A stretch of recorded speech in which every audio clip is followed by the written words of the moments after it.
So I want to welcome you to Gray Associates Community College Demand Trends monthly webinar series, and thank you for joining us. We are discussing academic program evaluation for higher education. Each month, we share the latest trends and insights for academic program planning. We're pleased to have with us Bob Atkins, Gray's CEO, founder, and best-selling author. Allow me to share a few housekeeping items. If you have any questions, please place them in the Q&A section at the bottom of your screen. We will try to get to as many of them as possible, and we can follow up with you offline if we do run out of time.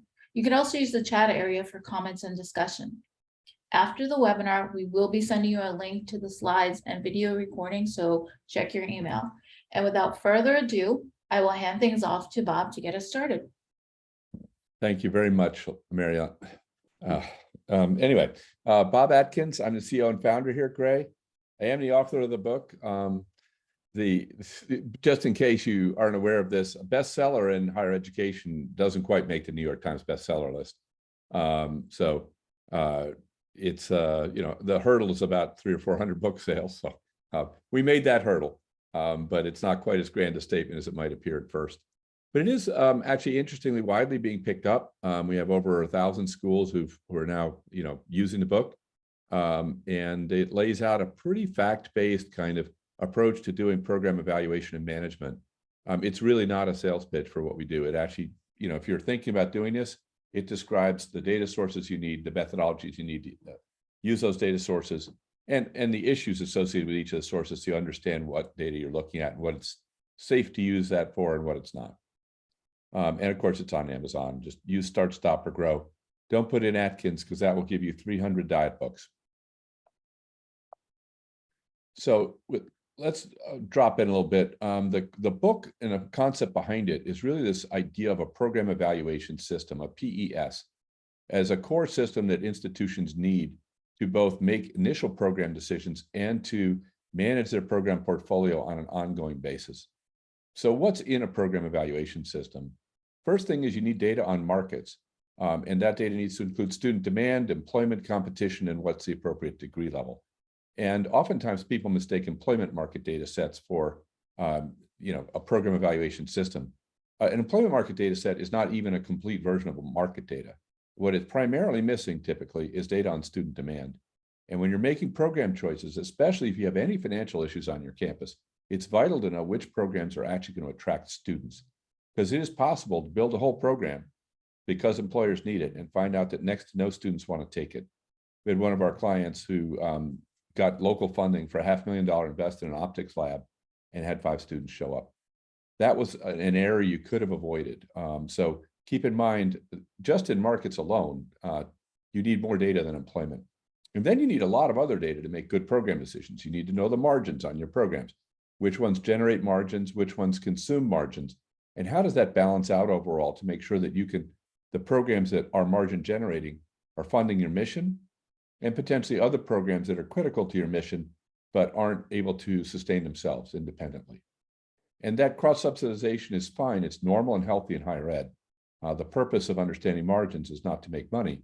It is literally to fund those cross-subsidies to support the mission. Then we have academic standards, also important. Are you flunking out all the students who come in? Are you able to get them to complete in a reasonable amount of time?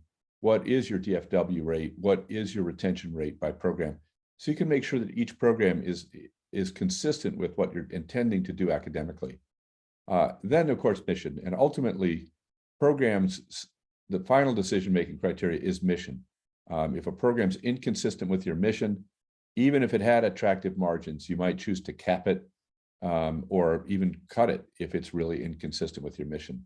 More likely, if it's high margin, what I've seen done before is people cap it and say, it's fine, we have this program. It's not really directly in line with our mission, but it's actually contributing to mission by generating money. So we'll leave it alone, but we can't let it get to be a disproportionate part of the overall enrollment at the institution. Finally, now you have all the data. You've got to wrap the right people and process around the data in order to make good decisions and to have those decisions be supported by the institution. If you don't use a very open, transparent, but efficient process, what tends to happen is the decisions that, quote, get made are subverted down the line or delayed indefinitely because you don't have the organizational support you need. And importantly, you may actually have missed information that people on campus know that would have been an important part of the decision-making process, but wasn't solicited because you didn't have the right people in place in the right process. So it's not only good for the change management side of it, it's also including the right people in the right process improves the quality of the decisions you make as well. So we believe in very open, transparent inclusion of senior faculty and administrators in a 2-day workshop, typically to make the first round of decisions. We do a few things besides that. We help people optimize pricing and their value proposition. We do location analytics, both to help people locate campuses, or these days, people are often thinking about a micro campus in order to deepen their penetration of a given local market. We can help with that. And then the other part is often you're marketing your programs in a diverse set of geographies. And the question is, where's your money best spent? And the location analytics can tell you that, where you're going to get the highest ROI by local market for investments in marketing and missions. And finally, we do financial planning models. And in particular, we've built one now that can look at the institution and incorporate pro forma decisions and generate pro forma outcomes. What will happen if we do this? If we raise the minimum class size, or if we add a sport, and being able to estimate the impact on those things, both financially as well as in terms of enrollment. I should mention too, when we go back to sort of thinking about program evaluation systems, one thing we're thinking of adding dead center here is DEI, because each program comes with its own demographic fingerprint. And so as you make program decisions, often unconsciously, you're changing the demographic makeup of your campus for years to come. Simple examples, if you add engineering, you're probably adding white and Asian men. If you add healthcare programs, they're going to tend to skew more female and minority. Please don't make the mistake of thinking I'm advocating that these are sensible societal trends we have. They don't make sense to me. But it is nonetheless true that these stereotypes persist. And so if you want to balance out enrollment and be more inclusive, it will help you to focus on the programs that whatever group you're trying to where you're trying to increase presence is the type of program that they're interested in. And at a minimum, you need to consider it so you don't accidentally end up changing the makeup of your campus in a way that you didn't intend. So at the end of this, we'll give you all a chance to ask about specific programs, and we'll look up their data and share that with you. If for some reason we don't get to the program, the scorecard you're interested in, just let us know in chat which one it is, and we'll follow up and make sure we get that out to you. So this is an offer to give you more data about a program than you could get if you paid for the average program profile from us or a competitor. So please feel free to take advantage of that. Let's take a look at what's going on demand. This is really the heart of our work. And I've got good news and bad news for you. First, how to read the chart. The dark bars are 2021. The light blue bars are 2022. So what we're hoping to see on the chart is light blue bars that are above the dark blue bars. That would mean that we're growing year over year. Let's take a look at what's actually happening. Well, if we went back to April, Google search volumes increased 10% or more every month from April through August.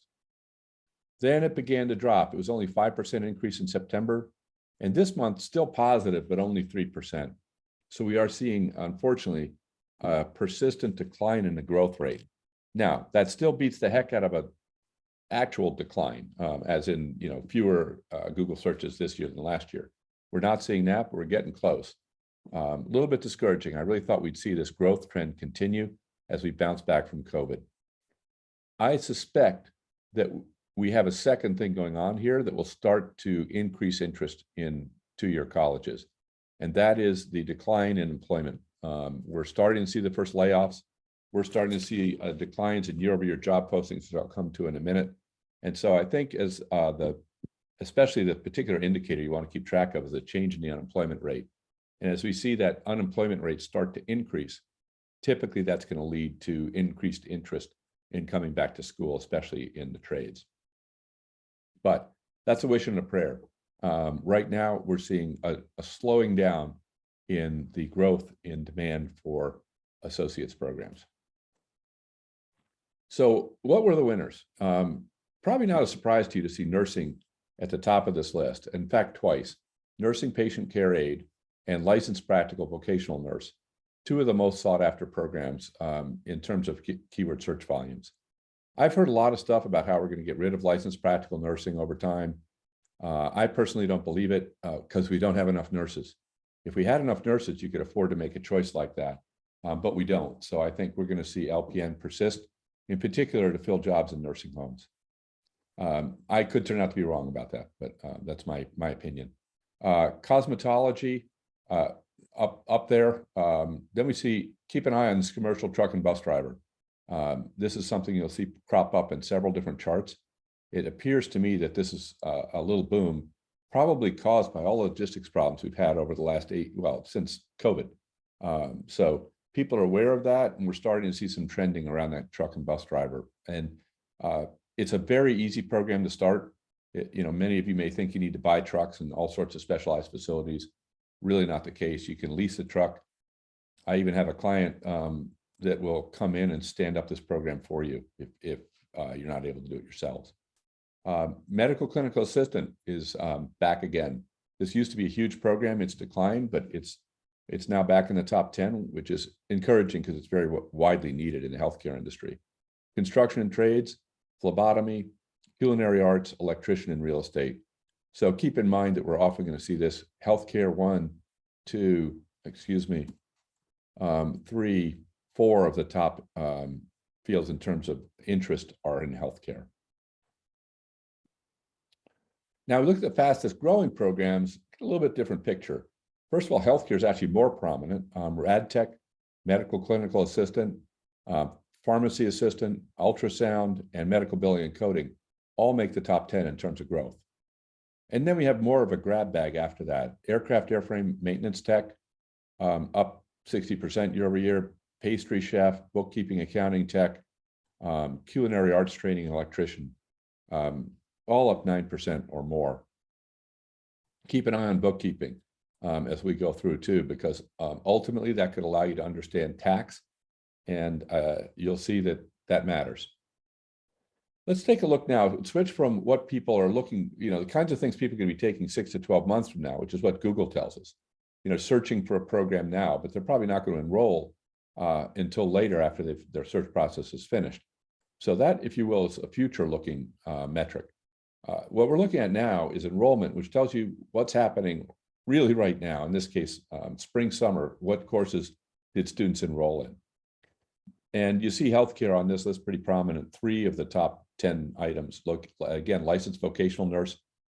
We see EMT paramedic and medical clinical assistant all enrolling at very strong rates. Then we see trades, welding, cosmetology, auto mechanic, and electrician. And finally, what I'll just call other, business number 2, not surprising. And we have bookkeeping, accounting, tech, and CJ coming in the top 10. In terms of associate level programs, as opposed to certificates, fairly different list, although top 2 here look familiar, right? We've got business administration, largest program in the country, largest program in terms of enrollment last semester. Registered nursing, 2nd largest program in the country, and it's holding its spot here. And really, there's nothing of this size out there at the associate level. The next best, you're down by almost a third the size of something like registered nursing or business, and that's biology. And then we have psychology, computer science, biology again, health services, bookkeeping, and keep that in the back of your head, criminal justice twice. An important point here when you see psychology, some of you may be saying big program, but no jobs for graduates. That's a common misconception. Actually, there are plenty of jobs for psych graduates, but they're not going to be doing jobs in psychology. They're not going to become psychologists. About 4% of psych majors end up in fields for which they're directly prepared. The other 96% go off and do something else. They're interested in psych, but ultimately from a career standpoint, they choose to do something else. And there are many, many fields where training in psychology is relevant.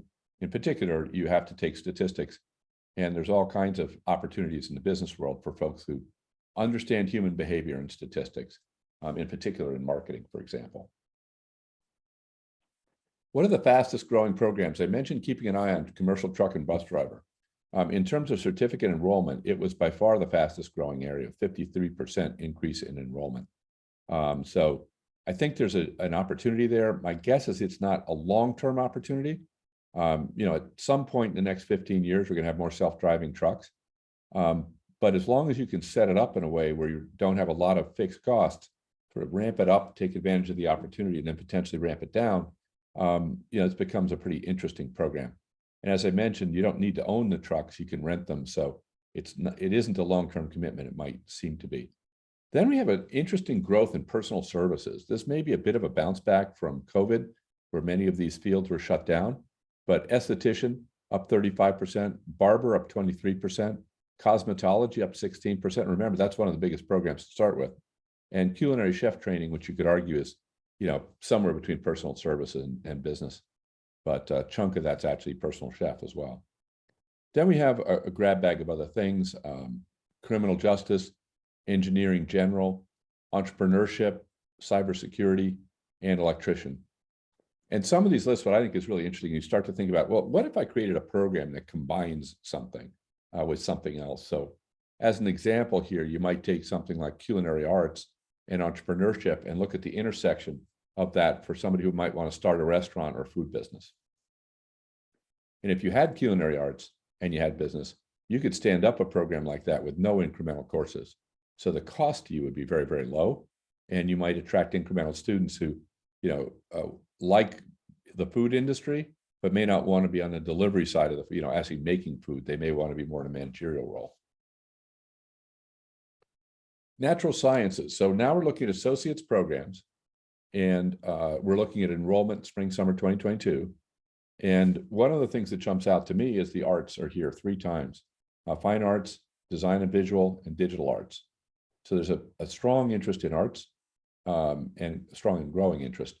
Second, natural sciences, actually first place with 43% growth, carpentry at 21%, cybersecurity. This doesn't surprise me, although keep in mind now that 10% growth in some ways is very impressive. This is actually a very big program now. So it continuing to grow at double digits is actually that's a lot of students that are interested in this space. Again, a 10% growth, if it were a small program, it's one thing, but it's not anymore. It's actually a very big program and it's still growing. Computer support specialist, real estate, entrepreneurship, we've talked about a bit, and agricultural and general.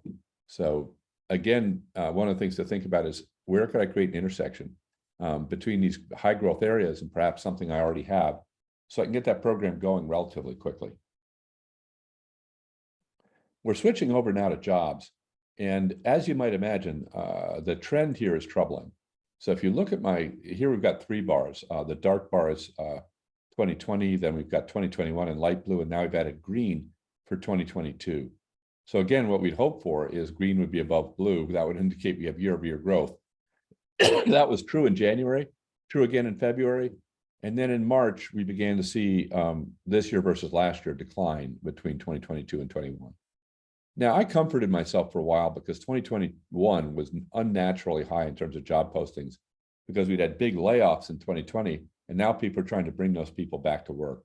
So there's a distortion here. You see this huge gap between what was happening in March 2020 versus 2021. So it's not surprising it started to trend down. But that comforted me for a while. And then we get up to the latter part, and we can see the steady downward trend here in terms of job postings. And now we're starting to get back to levels that we saw in 2020. So this is pretty clearly coming down in terms of job posting volume, down 26% last month year over year. And it's getting a little scary. It's getting very close to what I would call normal, which would be 2020, which may be followed by an actual decline, but hopefully not. Hopefully we'll be able to get through this tightening by the Federal Reserve without actually lowering the number of without coming down below what I would think of a steady state economy that existed more back in 2020. So where were the highest job postings? Now we're looking at this not by academic program, but by occupation. Highest number is registered nursing. By the way, that's been coming down pretty significantly, but still enormous gap between the number of nurses we have and the number of nurses we need. And importantly, between the number of nurses graduating and the number of nurses we need. Then we have general operations managers, secretary and administrative assistants. This always surprises me. Everyone I knew lost administration and executive lost their admin assistant 10 years ago. But apparently this hasn't shrunk as much as I thought. Nursing assistants, managers, computer user support, social and human service assistants. Another entry by nursing, licensed practical vocational nurses. So keep in mind, everybody says that's going away, but we still got 40,000 job postings for those folks. First line supervisors, and then I mentioned keep an eye on tax, and the accounting that might lead to it. Tax preparers is now one of the top 10 in terms of job postings. And we're not in tax season yet, so it's normally when I see that it's in January through May, when H&R Block is hiring tax preparers. That's not what this number is now. This has been occurring steadily in our data now for about, I'd say 4 or 5 months. And I think what we're seeing is the IRS hiring. Their intent is to hire 85,000 additional folks, which is going to be very difficult for them to actually do. And so I think we're going to see job postings for tax preparers be pretty healthy for quite some time. I'd say easily 12 to 18 months as the IRS fills up its staffing. So keep that in mind. That's a big part of the Biden initiative that was passed recently, and it's going to create a market for tax preparers. So if you have anybody out there that's willing to deal with taxes 8 hours a day, there's an opportunity for them. What psychological problems they must have in order to be willing to do that 8 hours a day, I don't know. I can't stand doing it for 10 minutes at a time, but it will be a career opportunity for folks that have that aptitude.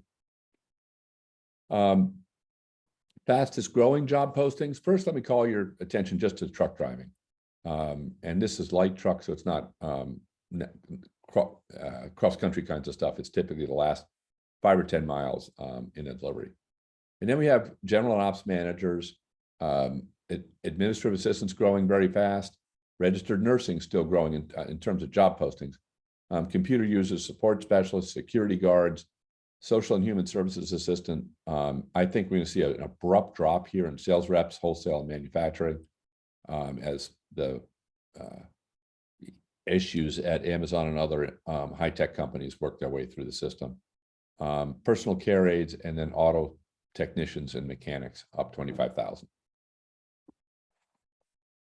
College athletics. We're going to shift gears. We've recently started creating a benchmark database that looks at athletics. Now, many of you on this call are probably from more the academic side of the house. And oftentimes there's a tension between the demands and costs of athletics and the academic side when they start competing for resources. But let me share with you, at least in D3, which is where we have really good data when we looked at it, typically the athletes in D3 don't get special scholarships for being athletes, but they do take classes and they do pay tuition. And when you look at the tuition paid and the economics of the programs athletes take, generally speaking, these sports are making a very strong contribution to the academic economics of the institution. So, summary, athletes pay tuition. And since they do, they're actually contributing in many ways to the academic performance of the institution. Now, you get up to high-end D1, it's a whole different discussion. If you got to put up a stadium for $50 million and you've got TV rights and all the rest of it, let's just put that to one side. But if you're in a community college or a D2 and D3 competitor, there are real economic advantages to having a healthy sports program.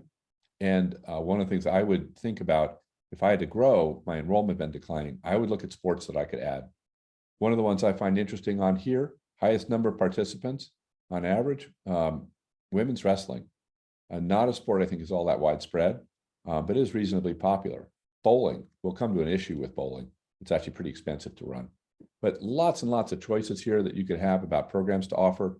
And importantly, don't just limit that to formally offered by the institution. I think another avenue here is club sports, where it's run by the students and essentially self-funding, as a way of attracting students who want to play their sport in college as a high priority. And so pick a different college if you don't offer their sport. Now, one of the things you want to keep in mind is not all sports are created equal in terms of cost of delivery. So you can see bowling and archery. I'm not quite sure why archery is so expensive, but top the list. Women bowling is right up there with men. I assume that's because you have to rent the bowling alleys in order to run the team. Women's archery, also very expensive. It may be part of the problem here is travel, and that and something like archery, not everybody has a team, so you're traveling more often than you would for something else. And that data is actually, if you dug into the benchmark data we have, you can actually distinguish those travel costs from other costs as well. Rodeo, not surprisingly, pretty expensive to run, and then you see the rest of the list. For some reason, women's wrestling doesn't make the list, but men's does here at $5,000 per participant. Where's the growth? Volleyball. Beach volleyball for women is substantially up and now has 179 participants. Soccer, you can see baseball for men and soccer. General volleyball for women, not beach. And as we work our way down the list, we get to swimming and diving and rowing for those of you who have a river nearby. In terms of expenses per participant dollars in the community college division, we get a little bit of a different list with golf at the top, both for women and men. Then track and field surprisingly makes a list. Football's fourth with $965 per participant. And then we have badminton, basketball, wrestling, volleyball, swimming and diving for women towards the bottom of the list. And of course, there's a long list of additional sports that have lower cost than these. Now let's switch back to the academic side of the house and look at the less than degree programs, the certificates, and what's popular in the certificate world. First question is, well, how do we do this analysis?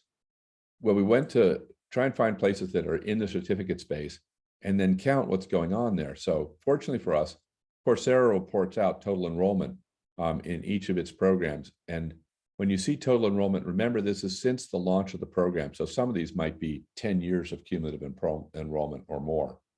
And we also look at the change month over month, which we'll come to, so we can see what's happening right now in terms of interest.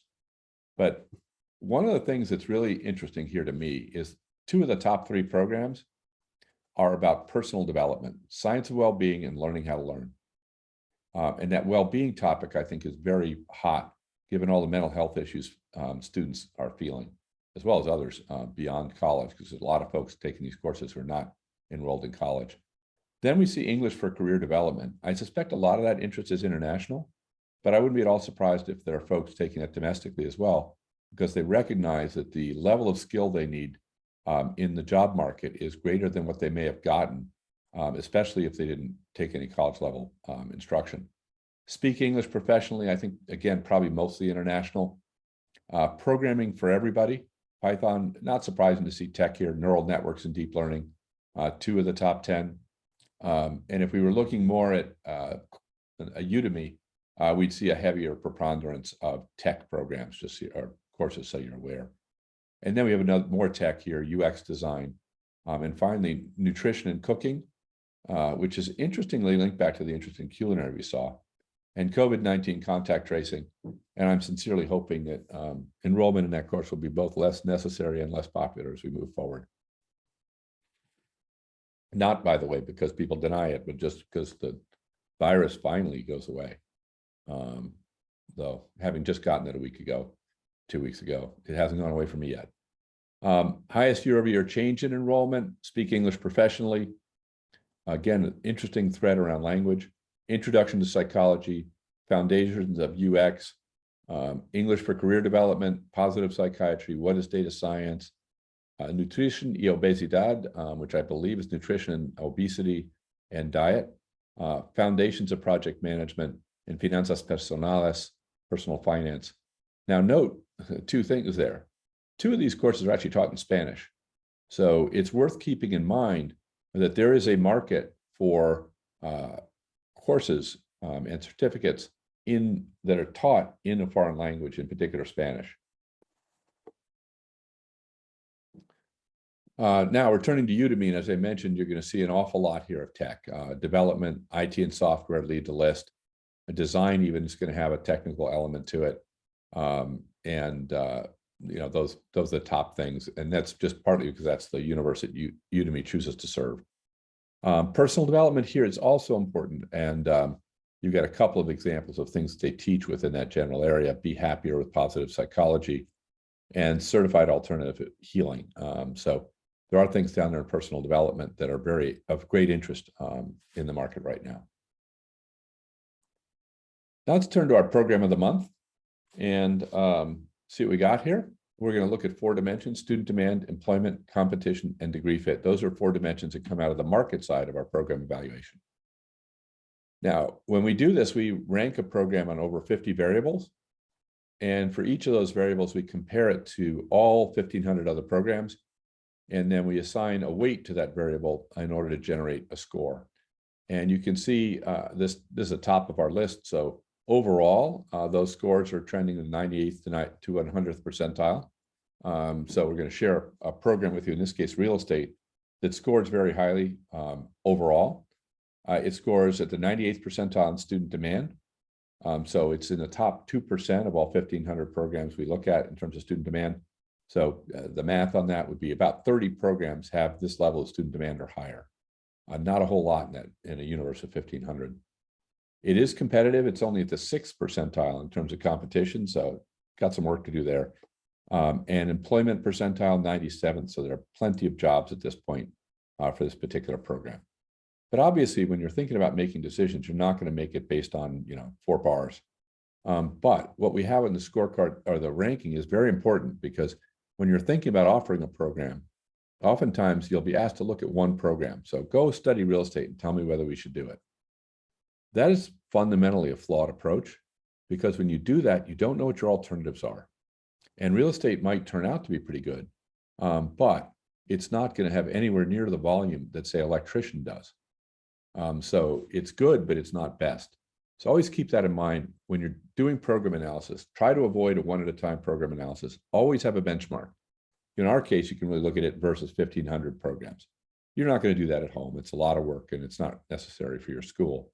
But what you can do is compare to the programs you offer along the same dimensions, or pick one program and collect data for one program that you understand really well, and then compare the new program to that program. So it'll give you some context for numbers. Otherwise, it's actually very difficult to interpret market numbers and know, whether a given number is a lot or a little. Let's dive in. All our numbers are color-coded. So if you see something that's dark green, it means it's the 98th percentile or higher. And you work your way down until you get to pink, where it's at the 40th percentile or lower. So conceptually, green is good, red is bad. And in this particular program, real estate, the student demand scores, as we mentioned, are pretty good. Google search volume year over year is it the 98th percentile? International page views are present here, which sort of surprises me that we'd be getting international interest for this. New student enrollment volume, 95th percentile, very popular program to enroll in the last 12 months. Online completions by in-market students. So these are people who are taking the program in a given market, but maybe taking it from a school that is not in the market. So a student in Ohio may be well taking a course in real estate offered by Southern New Hampshire University. Now, the growth rate here is a little bit more of a mixed bag. In terms of units, it's okay. Google's up 32,000, 94th percentile. New student enrollment up 602. But completion volumes are actually down. And because it's such a large program, that 32,000 is not a substantial percent increase in Google search volumes, only 6%, which makes it about average, not bad. New student enrollment, however, that now we're talking 70% growth in new student enrollment, up near the 90th percentile. And finally, the drop in completion volumes of 7%. It's about average for completions, 45th percentile. Now, how do you interpret it? We've got 3 data sources, and they tell you that growth is ranging from -7% to +70%. Here's how I'd walk through it. Completions are tracking what students wanted 3 to 5 years before they completed school for an associate's degree. And then the data for completions in particular, the most recent batch is 2021. So we're looking at what students wanted in terms of completions from about 2018 and before. So it's pretty out of date. Still useful because it's showing you what the long-term trend was. But the number of people completing this year is very strongly a matter of how many people enrolled in 2018 and almost nothing to do with how many people are enrolling now. So that completion number, think of that as long-term, but not a good indicator of what's happening right now. Then we get to new student enrollment. That is exactly right now, and that's very strong and very positive and a very, very good, solid, comprehensive data set. So clearly there's interest now. And then you could say, well, what's going to happen? And I would say it looks as though that interest is going to decline, but the growth rate is going to decline, but it's still pretty healthy at 6% as we look forward at the people who are searching now for a program who are going to enroll subsequently. So I'd say overall, the numbers are healthy. Each one's telling you about a slightly different aspect of student demand. As we look at employment, overall, when we look at what we call direct prep, pretty positive, 90th percentile or higher. We've got growth, very difficult to discern what the long-term trends are here. They're very volatile, not just with this program, but for all programs. But it's been up 0.3%, 3 years up 2.8%. BLS says it's going to grow 0.4%, but honestly, that's BLS's forecasts are not very accurate. So I'd look at the 0.3 and 2.8 and say it's still growing. Looks as though the growth is slowing down a little bit in terms of job postings. We've still got plenty of jobs per graduate, 14.3. So that's a very healthy number. And finally, wages, and this is not so great. Our 10th percentile wage is $30,000, and our BLS mean wage is $52,000, both of which are at about the 25th percentile in terms of earnings or lower. Now, I do think that's probably skewed. A lot of people who go into real estate go in part-time, so keep that in mind. But the idea that we're all going to go out and sell mansions for $50 million and get a big commission check, bit mythological. This is a low-paying field overall.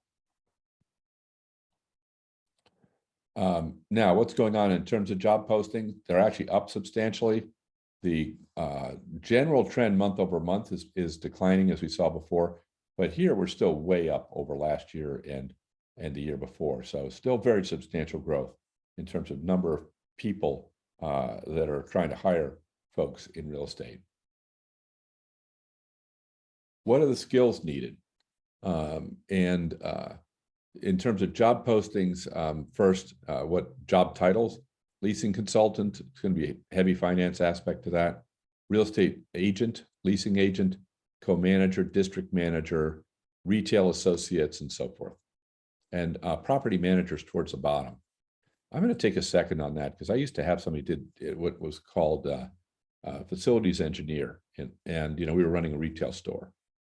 I think it's a wonderful job. You don't see very much training in that particular field. It requires a little expertise in a lot of different systems, ranging from how to paint the walls when they get dented and scratched, to how to fix do some light plumbing, how to do HVAC at, again, light level. You're not going to replace the HVAC system, but you can do minor maintenance on it, and you'll know when to call somebody when you need more than that. So lots of interesting systems to take care of, lighting, electrical, same sort of thing. And almost no programs that teach you how to do that. Property engineer, facilities engineer. Then we look at skills, property management, Excel. I'm going to pause on Excel for a moment. If you folks aren't teaching your students how to do Excel, regardless of academic program, you're doing them a disservice. Excel is going to show up in the top 10 skills required in almost every profession. I'll give you an example that shocked me. It's up in the top 10 in nursing. I think a lot of the basic reporting and so forth in nursing is going to turn up in Excel at some point or another. So keep that in mind. Excel is a core skill. Everyone needs to have it when they graduate. Maintenance, accounting. Remember, on the maintenance side of building maintenance is a dimension of that. Accounting, legal, Microsoft Office. So that's essentially Excel again, plus Word and PowerPoint. Administrative, general packages, project management, and I don't know what Yardi is. We'll have to look that one up while we finish up the presentation. If somebody could check, Monica, can you check on that? Yep. Then let's look at competitive intensity. Lots of folks have this, so it's at the 91st percentile, 108 schools. Campuses with grads actually decline. I'm sorry, 3 campuses added this program, and 20 of those have an online version. Average program completion is pretty healthy at 21, but median not so much. And what tends to happen in average is there's one big school that pulls up the average. So I tend to focus more on median because that tells me more about what the average or the kind of middle of the road school is doing. And I would say it's a pretty small program. Even if I adjusted for, let's assume it's a 2-year program and it's on average people are going to complete in 3. So I should multiply the 6 times at least 3. I'm still only talking about 18 students in this program. And more, so it's not a big program already for most of the players. Now I look at my median year-over-year completions are down 1, which is on a base of 7, that going down to 6. That's actually a lot. And that means that people are in the market offering this program now are having trouble filling their classes. So to me, that takes us from a dialogue that it's a big program with lots of competitors to, oh, wait a second, this might actually be oversaturated and an unattractive program for especially the launch. Google cost per click, another indicator of saturation. Not too bad at the 66th percentile, but still above average cost. And Google competition index at 0.47. That's the 69th percentile in our system. So that's beginning to edge up into, pretty toxic area in terms of program competition. And then we just can look at national and online and so forth. And the interesting part, 16% of institutions are generating 20% of completions. So the online component is taking share from on ground. So it's again, only 16% of institutions, but 20% of the graduates. What would give me most pause about this program so far? I'm good on employment. I'm good on student demand. I've got a problem here. This program is shrinking. So the competition is already absorbed, if you will, all the students that are interested in this. If we look at it per capita by state on enrollment, California leads and everybody else is sort of around the average, a bit of a boom in Texas. And test my geography here. Next to Illinois, we have Ohio with above average interest. I'm sorry. The color scheme is reversed here. I wasn't picking up correctly. There's actually less opportunity in California, Texas, and Ohio than there would be in other states. There are fewer graduates per capita. Now, what's going on in the market in terms of completions? It is rising still. Total completions are up to 3505, online 661. But a nice trend here, especially if we sort of skip over peak COVID in 2020. And finally, what degree level is appropriate? And here's for the first time I've seen it quite so crystal clear. This is a certificate program. 88% of all completions nationally are at the certificate level. And in terms of workforce educational attainment, you can see that we've got a substantial chunk of no college. Then we get up to 40% of the total when we add some college and 50% when we add in associates. So a lot of folks in the field who are, have relatively low educational credentials. Who takes it? If we look at this by demographic group, 60% female now. Caution here when you're thinking about this, that's actually not a low percentage in many ways. The current college population is 60% female. So this is just average skew between male and female in higher ed today.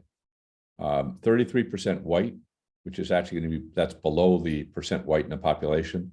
Well above average representation of Hispanic or Latino. Above average, I believe that would be for blacks are about 14% of the US population. So we're over indexing there, and you can see how it trails off as we move to the right. When you're doing this work, we believe it's helpful to have your summary market data on a single page.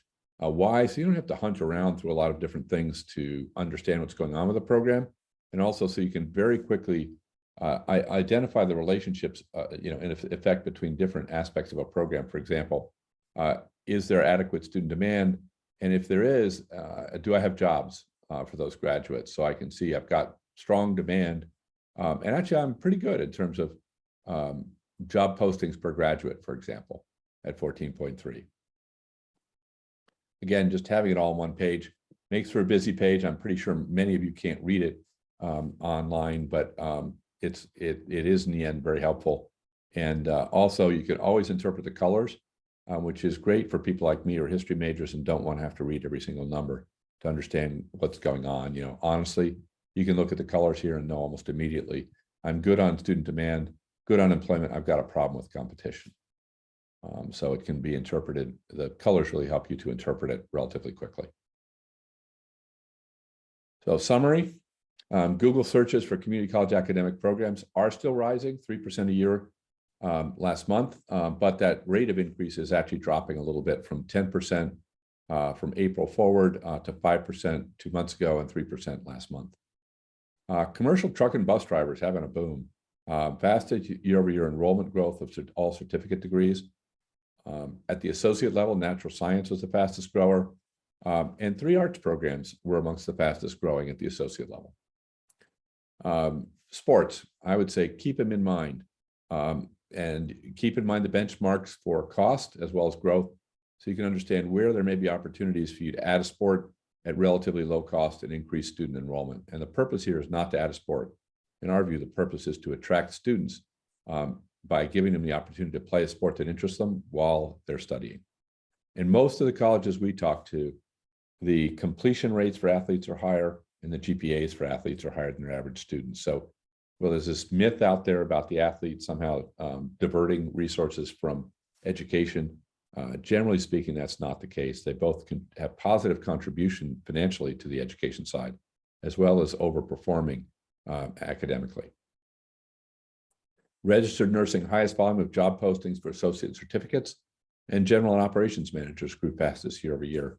Demand for real estate programs is strong, but competition, I would say, is reaching saturation.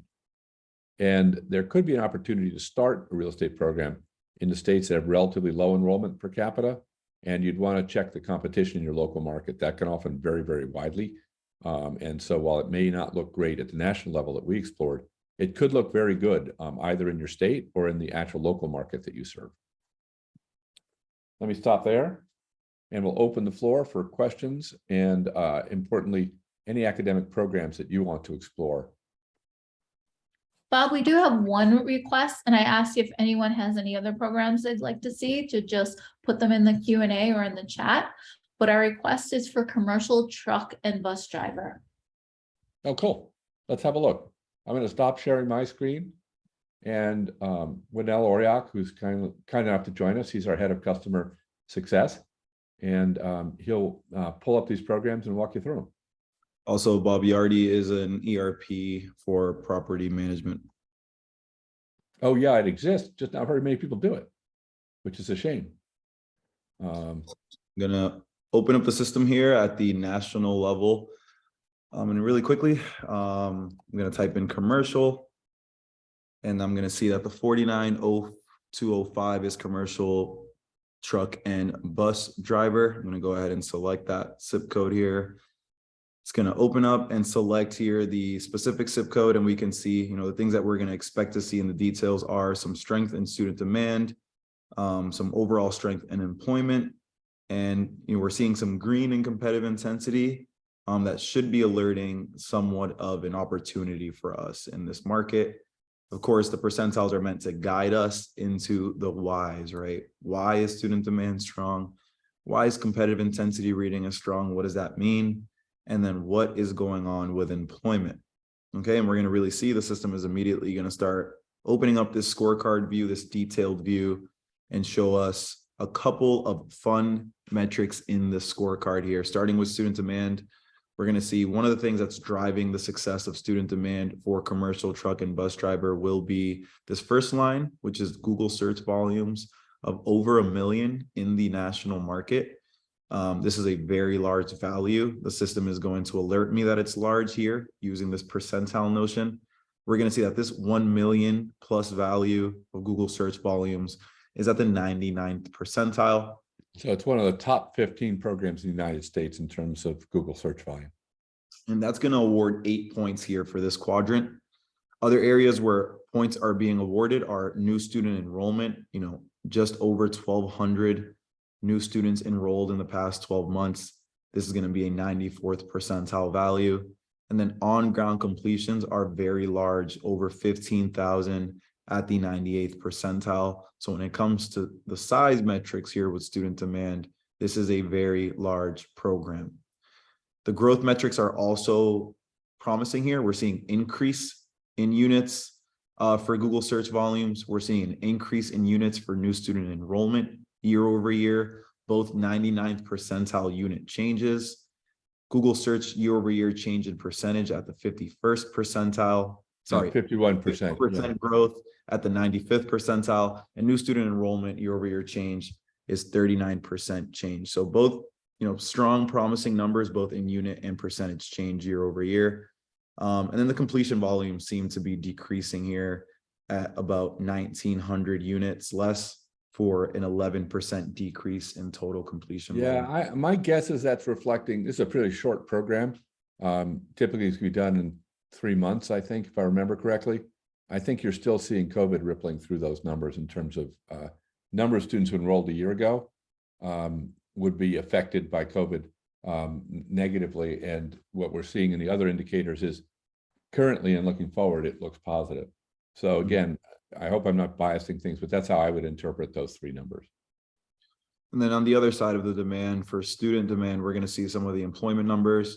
When it comes to direct prep employment, right? So jobs directly related to this commercial truck and bus driving, we're going to see very large job posting totals, a very large current employment field, and BLS is recognizing a very large amount of job openings here. All of these 3 things at the 99th percentile. We're going to see some NAs here. That's because of the ACS data, American Community Survey, is bachelor specific, which is why you see bachelor's outcomes here in the category, right? This is, if we look at the degree fit, 100% certificate completing program. So we don't have any ACS bachelor's outcomes here to report on. We're seeing a slight decrease in the BLS year historical growth.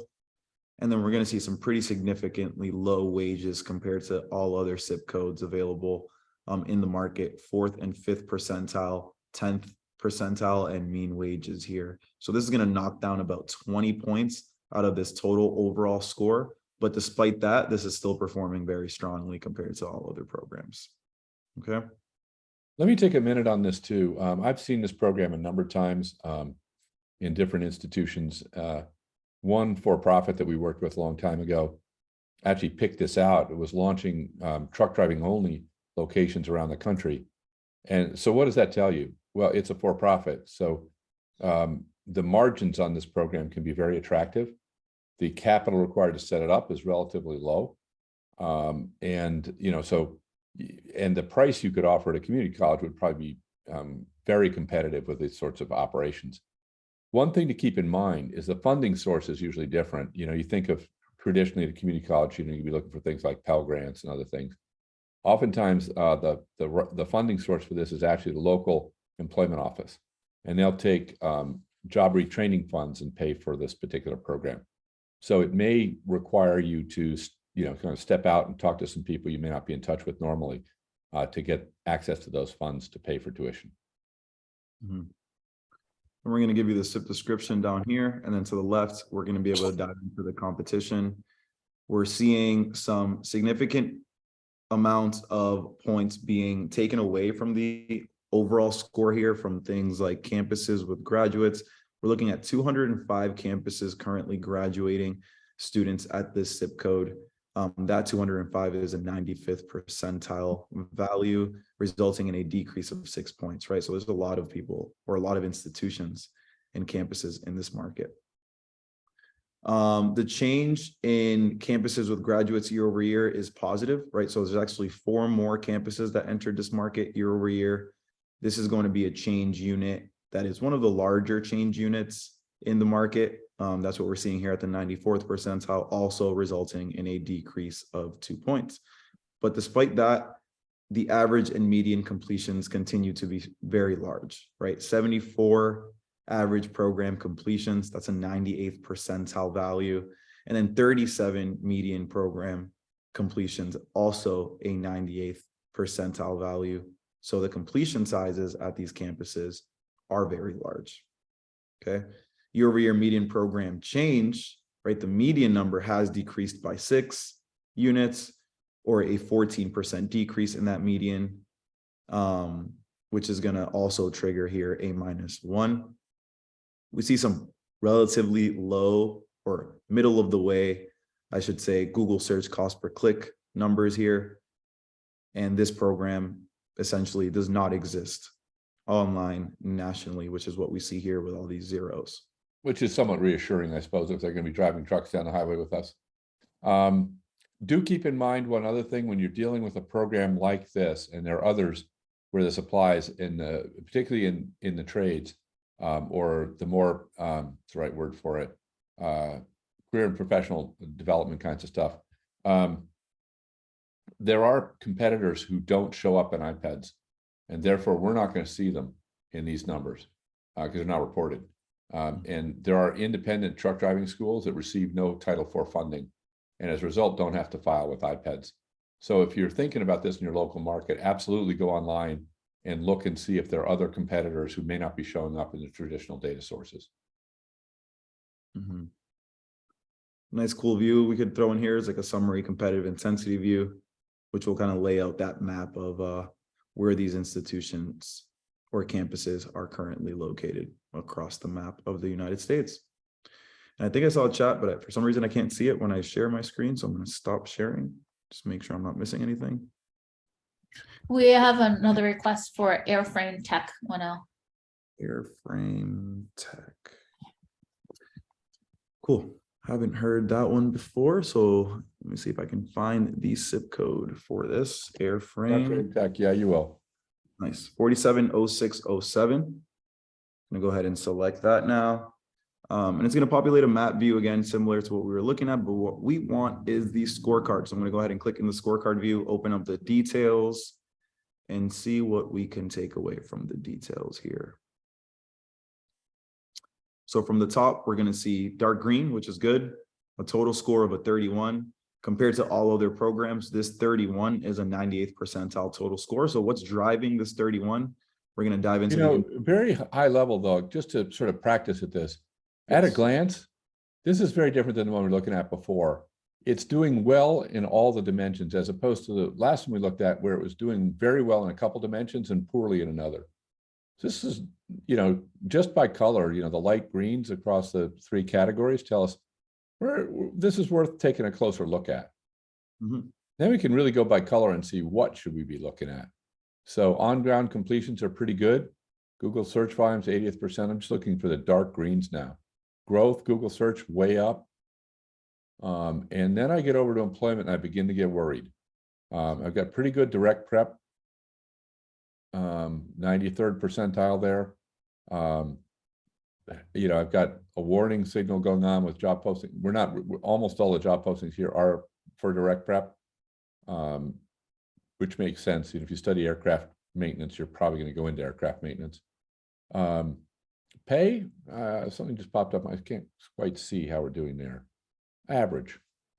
So this is a legitimate pathway into what I would call a middle-class wage. Now, the catch with this program actually isn't on the chart. You got to have a plane. And so many of you can source those. A lot of the aircraft company, the transportation companies actually need these workers. So the odds of you being able to find somebody who will donate a plane to your program is actually pretty good. But if you have to buy one, it's a big investment. So keep that in mind. This is going to be capital intensive. You're going to have issues of just physical ceiling heights you have to run the program, and the tools and equipment you're going to have to buy are very material here. So, but the market's there. Mm-hmm. How are we doing over on competition? Big difference between average and median program completions here, if you want to speak to that a little bit. Yeah, and it's going down a little bit. So that's a bit worrisome.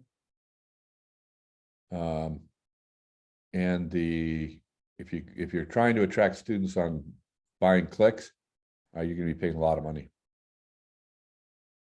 For those of you who are not familiar with this, if you're paying $15 for a click, you've got a 1 in 100 chance of that click converting.